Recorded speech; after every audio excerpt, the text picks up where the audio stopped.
Big Boss Malayalam season 7 live അപ്ഡേറ്റിലേക്ക് പോകാം. അങ്ങനെ നമ്മുടെ വീക്കിലി ടാസ്ക് തുടങ്ങാൻ പോവാണ്. ആ ടാസ്ക്കാണ് നമ്മൾ പ്രൊമോയിൽ കണ്ട ആ തൊപ്പി വെക്കൽ ടാസ്ക്. അതായത് ബിഗ് ബോസ് പറഞ്ഞത് ഇത് കിരീട യുദ്ധം എന്ന് പറയുന്ന ഒരു ടാസ്ക്കാണ്.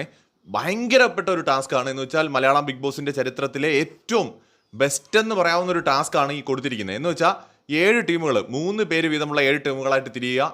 ഈ 3 പേരും ചേർന്ന് ചർച്ച ചെയ്തിട്ട് അതിലൊരാളെ ക്യാപ്റ്റനാക്കുക. അപ്പോൾ ക്യാപ്റ്റൻ്റെ തലയിൽ വെക്കാനായിട്ട് ഓരോ തൊപ്പി കൊടുത്തിട്ടുണ്ട്. അവിടെ ഒരു സ്റ്റാൻഡിൽ കുറേ തൊപ്പിയൊക്കെ തൂക്കിയിട്ടിട്ടുണ്ട് പല കളറിൽ. അപ്പോൾ ഓരോ ടീമിനും ഓരോ തൊപ്പി കിട്ടും. അപ്പോൾ ബാക്കിയുള്ള 2 പേര് ചെയ്യേണ്ടത് ഈ തൊപ്പിയെ പ്രൊട്ടക്റ്റ് ചെയ്യണം ഒരു സമയത്ത്. അതായത് ക്യാപ്റ്റൻ്റെ തലയിലിരിക്കുന്ന തൊപ്പിയെ പ്രൊട്ടക്റ്റും ചെയ്യണം. മറ്റുള്ളവരുടെ തൊപ്പി, മറ്റ് ടീമുകളുടെ ക്യാപ്റ്റന്മാരുടെ തൊപ്പി തട്ടിപ്പറിച്ച് ആ സ്റ്റാൻഡുകളിൽ അവരവരുടെ സ്റ്റാൻഡുകളിൽ ഇവർക്ക് ഓരോ സ്റ്റാൻഡ് ഉണ്ടാവുമല്ലോ, ആ സ്റ്റാൻഡിൽ കൊണ്ടുവന്ന് തൂക്കിയിടണമെന്നാണ്. അവിടെ ഒരു ബോക്സ് പോലൊരു സാധനമുണ്ട്, അതിൽ കൊണ്ടിടണമെന്നാണ് പറയുന്നത്. അപ്പോൾ അത് ടാസ്ക് തുടങ്ങിയാലേ നമുക്കത് കറക്റ്റായിട്ട് മനസ്സിലാവുള്ളൂ. അപ്പോൾ ഇതാണ് ടാസ്ക് എന്ന് പറയുന്നത്.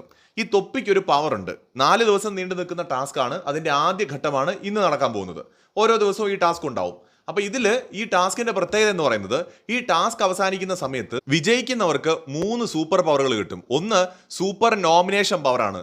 ഡയറക്റ്റ് ആയിട്ട് ഇനി വരുന്ന 3 ആഴ്ച തുടർച്ചയായിട്ട് ഒരാളെ നോമിനേറ്റ് ചെയ്യാനുള്ള പവർ. രണ്ടാമത്തത് സൂപ്പർ ഇമ്മ്യൂണിറ്റി പവറാണ്. അതായത് ഇനി വരുന്ന 3 ആഴ്ച ഇവർക്ക് ഇമ്മ്യൂണിറ്റി യൂസ് ചെയ്തുകൊണ്ട് നോമിനേഷനിൽ വരാതെ അവർക്ക് നിൽക്കാനായിട്ട് സാധിക്കും. അതായത് നോമിനേഷൻ മുക്തി ലഭിക്കും. അത് ഭയങ്കരപ്പെട്ട ഒരു പവറാണ് ബിഗ് ബോസിനെ സംബന്ധിച്ചിടത്തോളം. 21 ദിവസം എന്ന് പറയുന്ന ചില്ലറ കാര്യമൊന്നുമല്ല. അതുപോലെ തന്നെ അടുത്ത പവർ എന്ന് പറയുന്നത് സൂപ്പർ ഫാമിലി പവറാണ്.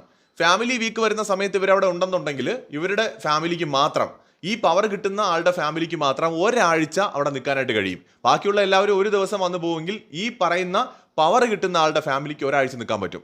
അതാണ് ടാസ്ക്. വെടിക്കെട്ട് ടാസ്ക്കാണ് കേട്ടോ, ഒരു രക്ഷയുമില്ല. ഇത് വലിയ അടികൾ ഉണ്ടാക്കാൻ പോകുന്ന ഒരു ടാസ്ക്കാണ്. ഇത് പൂർത്തിയാകുമെന്ന് കണ്ടറിയാം. കൂടുതൽ അപ്ഡേറ്റ്സുമായി വീണ്ടും വരാം.